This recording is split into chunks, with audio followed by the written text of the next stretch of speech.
일단은 헌법 111조 우리 좀 전에 보지 않았습니까? 114조도 조금 봤어요.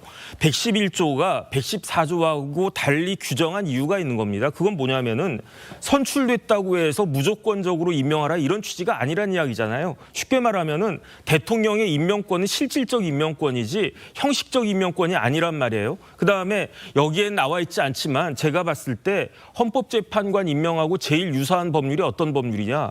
방통위법 5조예요. 방통위법 5조는 어떻게 규정되어 있냐면은 방통위원 중에 2명은 대통령이 지명하고 방통위원 총 5명이거든요. 2명은 대통령이 지명하고 나머지 3명은 국회의 추천을 받아 대통령이 임명한다 이렇게 돼 있어요. 그러니까 추천과 선출이라고 한 표현만 다를 뿐이지 실질적으로는 똑같은데 어떤 일이 있었습니까? 작년에 최민희 전 의원이 그 당시에 전 의원이 방통위원으로 추천이 됐습니다. 윤석열 대통령 임명하지 않았잖아요. 그때는 민주당에서 뭐 이게 위헌적인 거라고 그렇게 이야기를 했습니까? 아무런 말도 안 하고 그냥 방통위가 실질적으로 식물위원회 같이 이렇게 방치되어 있지 않았습니까? 그런데 왜 헌법재판관 임명할 때는 달리 이야기를 하느냐? 다 정치적인 정략적 이해관계에 있어서 그런 것이 있는 것이 아닌가? 저는 그런 생각이 들고요.